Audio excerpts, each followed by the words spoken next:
हम जे मिथिला पेंटिंग पर अहाँके एकटा कल्चर पर धरोहर पर अहाँके कोनो वीडियो बनेलहुँ या फोटो रखलहुँ तऽ ओहिपर अहाँके 2 गो 3 गो बहुत ज़्यादा तऽ 50 गो 100 गो अहाँके लाइक कमेंट आयत।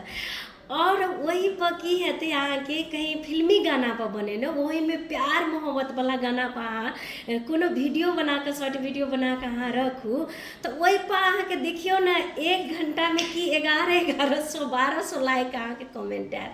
तऽ हमरा ई लागल हम बहुत पहिने से अहाँके जे हम जे कलामे लागल छी ओहि कलाके अहाँके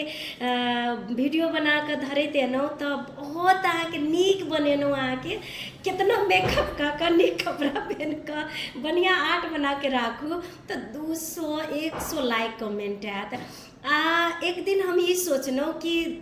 बहुत लोकके देखै छियै जे सिंपल काज करै छै जे घरमे रहै छै आ हुनका सबके देखै छियै कि लाखों लाख अहाँके लाइक कमेंट छै अहाँके। तो हमरा एक दिन मन लागल कि हमहूँ एकटा ओहन गाना बनबै छी तऽ हम कतहु जाइत रही तऽ ओहन पर हम अहाँके एकटा वीडियो बना के रखलहुँ। 1 घंटा के अंदर में 1100 लाइक अहाँके एलै ओहिमे। तऽ हमरा ई लगैए कि एतऽ देखियौ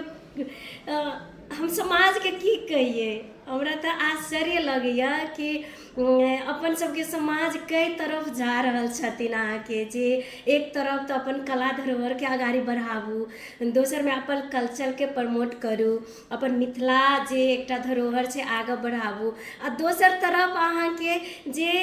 कतहु देखैत रहली तऽ ई चीजके अहाँके ऊपर चलि जायत जे अहाँ कल्चरल पर दऽ रहल छी कोनो वीडियो चाहे फोटो तऽ ओकर ऊपर कऽ देत पर ओहिमे फिल्मी गाना रहत तऽ ओहि चीजके लाइक कमेंट करबे करत। तऽ हमरा ई लगैए बाहर समाज अहाँके ई अहाँ कोइ तरफ जा रहल छी तऽ एहि लऽ कऽ हमरा लगैए कि